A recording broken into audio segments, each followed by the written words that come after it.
अगर आप निर्धारित समय से देरी से केंद्र पर पहुंचते हैं और दीवार और गेट फांदने की कोशिश करते हैं तो सावधान हो जाइए।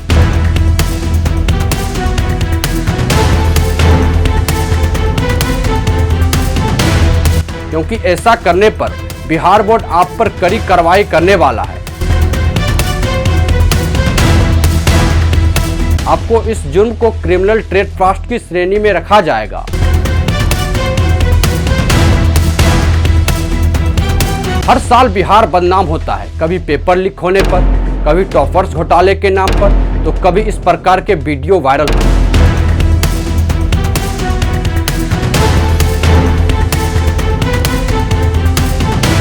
बच्चे जान पर खेलकर परीक्षा केंद्र में जाने की कोशिश कर रहे हैं। अगर ये सब चलता रहा तो बिहार बोर्ड का एग्जाम सिर्फ एक मजाक बनकर रह जाएगा। जब एडमिट कार्ड पर सभी रूल्स लिखे हुए हैं तो फिर नियम फॉलो क्यों नहीं हो रहे? तो फिर इस परीक्षा के दौरान ट्रैफिक के लिए बिहार सरकार कोई स्पेशल प्लान क्यों नहीं बनाती? जब कोई वीआईपी मूवमेंट होता है तो रोड तुरंत क्लियर हो जाता है। आज यही सवाल क्राइम बिहार सिस्टम से पूछ रहा है।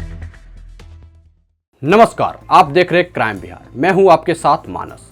बिहार बोर्ड में शामिल होने वाले कक्षा 10वीं के छात्र और पेरेंट्स को आज एक बात समझना बहुत जरूरी है।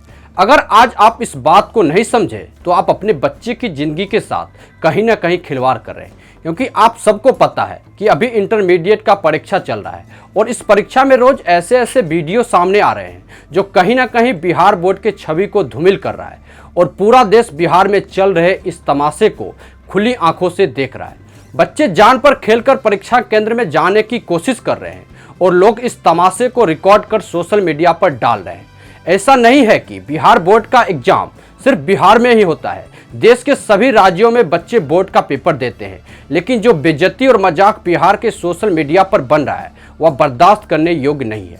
दिक्कत इस बात से नहीं है कि बच्चे दीवार फांद कर परीक्षा में घुसने की कोशिश कर रहे हैं।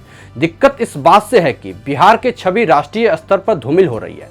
अगर ये सब चलता रहा तो बिहार बोर्ड का एग्जाम सिर्फ एक मजाक बनकर रह जाएगा। सवाल यह भी है, आखिर हर बार बिहार का ही मजाक क्यों बनता है? आज यही सवाल क्राइम बिहार सिस्टम से पूछ रहा है। किसकी लापरवाही से ये सब हो रहा है? आखिर कड़ी सुरक्षा व्यवस्था के बीच बच्चे कैसे गेट पार कर रहे हैं, कैसे बाउंड्री क्रॉस कर रहे हैं? क्या सुरक्षा में तैनात लोग सोते रहते हैं? सवाल यह भी है, जब एडमिट कार्ड पर सभी रूल्स लिखे हुए हैं तो फिर नियम फॉलो क्यों नहीं हो रहे? मैंने कुछ स्टूडेंट्स और पेरेंट्स से भी बात करने की कोशिश की। उन्होंने कहा परीक्षा केंद्र पर देर से पहुंचने की सबसे बड़ी वजह जाम की समस्या है, इसलिए परीक्षा केंद्र पर समय से नहीं पहुंचा जा पा रहा है। बिहार बोर्ड को पता है कि हर साल 10वीं और 12वीं की परीक्षा आयोजित होती है और इस परीक्षा में सबसे ज़्यादा स्टूडेंट शामिल होते हैं। तो फिर इस परीक्षा के दौरान ट्रैफिक के लिए बिहार सरकार कोई स्पेशल प्लान क्यों नहीं बनाती? जब कोई वीआईपी मूवमेंट होता है तो रोड तुरंत क्लियर हो जाता है, लेकिन जहां बच्चों की जिंदगी का सवाल है वहां इतनी लापरवाही क्यों? हर साल बिहार बदनाम होता है, कभी पेपर लीक होने पर, कभी टॉपर्स घोटाले के नाम पर, तो कभी इस प्रकार के वीडियो वायरल होने पर। जब बिहार बोर्ड हर साल बदनाम हो रहा है तो इसकी प्लानिंग पहले से क्यों नहीं? बदनाम होने के बाद एक्शन क्यों, पहले क्यों नहीं? देखिए, एक और महत्वपूर्ण बात, इंटर परीक्षा अगले कुछ दिनों में संपन्न हो जाएगा। उसके बाद 10वीं का परीक्षा शुरू होने वाला है और उस परीक्षा को लेकर कुछ रूल्स बनाए गए हैं। सबसे पहले आपको एडमिट कार्ड पर निर्धारित समय पर केंद्र पर पहुंचना होगा। साथ ही आपको जूता मोजा के जगह चप्पल में आना होगा। और सबसे अहम बात, अगर आप निर्धारित समय से देरी से केंद्र पर पहुंचते हैं और दीवार और गेट फांदने की कोशिश करते हैं तो सावधान हो जाइए।